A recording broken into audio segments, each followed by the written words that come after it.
Hi guys! Nagbabalik ang babaeng walang pahinga. So for today's video, itutur ko kayo sa isang convenience store ng Korean shop. Yes guys, hindi ko alam kung ang may-ari ba niyan ay Pinoy or Korean. So ayan yung mga food nila guys. Marami silang mga juices na nakalagay dyan sa bottle. Tapos meron din silang mga fish cake. Hindi ko pa alam kung anong ibang mga putahe yan. Tsaka may potato.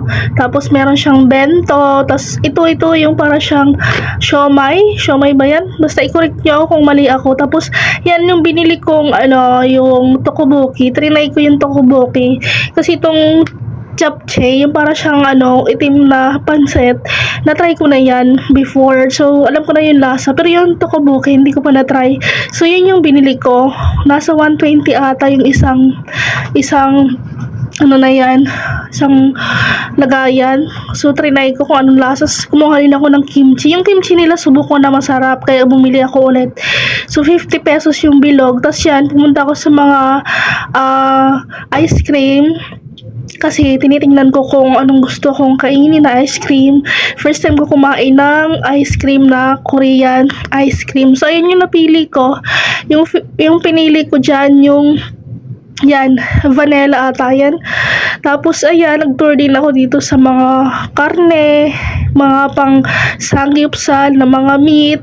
So ayan, hindi ko alam kung mura ba yan. Hindi ko na tinignan yung prices guys eh. At sa wakas guys, ayan na nga, titikiman time na tayo. First time ko kumain ng Korean ice cream. Tingnan nyo guys, hindi ko pa alam buksan, diba? Ay! Yeah!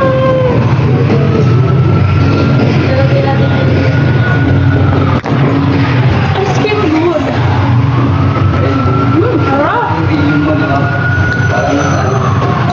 cream good. Ice cream